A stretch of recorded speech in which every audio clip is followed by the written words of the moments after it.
أنا من أنا من أنا لولاكم. Assalamualaikum warahmatullahi wabarakatuh. Alhamdulillahi rabbil alamin.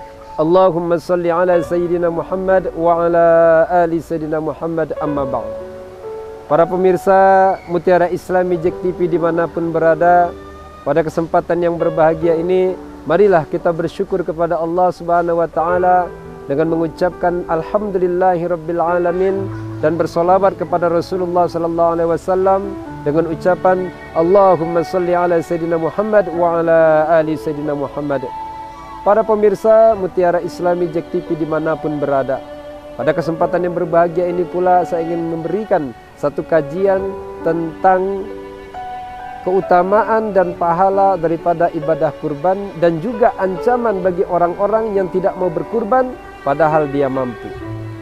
Para pemirsa Mutiara Islami JEK TV dimanapun berada, insya Allah ada 5 daripada keutamaan daripada ibadah kurban yang akan saya sampaikan pada pertemuan ini. Yang pertama, keutamaan daripada ibadah kurban yang kita laksanakan di hari raya Idul Adha adalah ibadah yang paling dicintai oleh Allah Subhanahu wa Ta'ala. Sebagaimana Rasulullah sallallahu alaihi wasallam bersabda, hadis riwayat At-Tirmizi, bahwa Rasulullah sallallahu alaihi wasallam bersabda, tidak ada satu amalan yang paling Allah cintai di hari raya Idul Adha kecuali ibadah menyembelih hewan kurban. Nah, ini adalah keutamaan yang pertama dari ibadah kurban. Adapun keutamaan yang kedua, bahwa Allah memberikan pahala yang berlimpah bagi orang yang mau berkurban, mulai dari mencari hewan kurban, membeli hewan kurban, sampai nanti proses penyembelihannya, Allah berikan pahala yang berlimpah. Sebagaimana Ali bin Abi Thalib radhiyallahu anhu, dia berkata bahwa barang siapa yang keluar rumahnya dengan niat untuk membeli daripada hewan kurban, maka setiap langkah yang dibuatnya Allah akan berikan pahala satu langkahnya, yaitu Allah berikan 10 kebaikan, dihapuskan 10 daripada keburukan, dan diangkat oleh Allah 10 derajat untuknya. Dan di saat orang tersebut melakukan tawar-menawar untuk membeli daripada hewan kurban tersebut, setiap ucapan yang diucapkannya maka dijadikan tasbih oleh Allah Subhanahu wa Ta'ala. Dan di saat orang tersebut membayar daripada hewan kurban tersebut, dibelinya hewan kurban tersebut, maka nilai yang dikeluarkannya tersebut akan Allah lipat gandakan pahalanya, kebaikannya, rezekinya 700 kali lipat untuknya. Dan di saat hewan kurban tersebut akan disembelih, kemudian diletakkan di atas tanah, maka seluruh makhluk Allah yang ada di langit dan juga di bumi akan berdoa memohonkan ampunan kepada Allah untuknya. Dan di saat hewan kurban tersebut disembelih, maka meneteslah darah. Dari setiap tetes darah tersebut, Allah akan menciptakan 10 malaikat yang berdoa untuk memohonkan ampunan kepadanya sampai hari kiamat.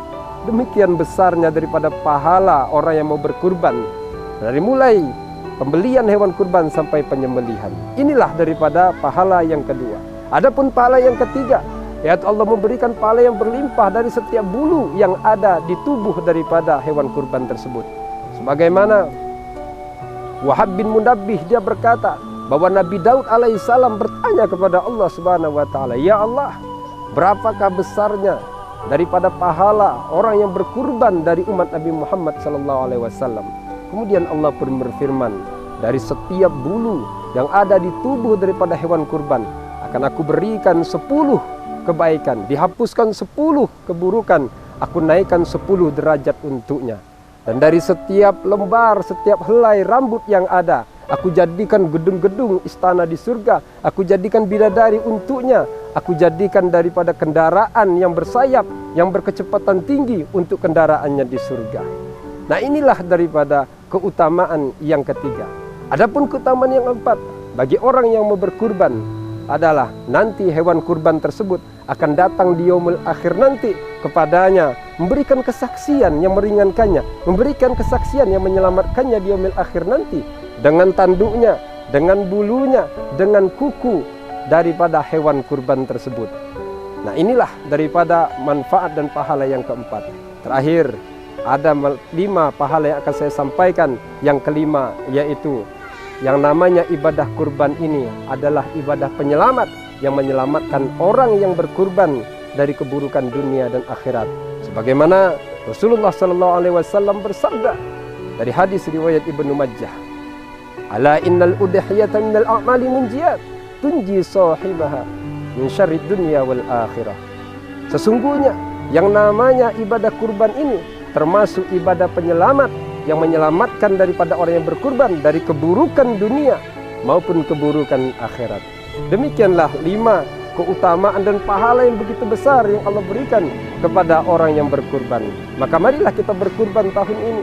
Mudah-mudahan kita menjadi orang yang dapat pahala yang melimpah dari Allah Subhanahu wa taala. Dan adapun ancaman dari Allah Subhanahu wa taala dan Rasulnya bagi orang-orang yang tidak mau berkurban padahal dia mampu. Yang pertama, Rasulullah SAW bersabda, "Man kana lahu sa'ah falam yudhi fala yaqrabanna musallana." Barang siapa yang memiliki kemampuan untuk berkurban tapi dia tidak mau juga berkurban, maka janganlah dia mendekati tempat salat kami.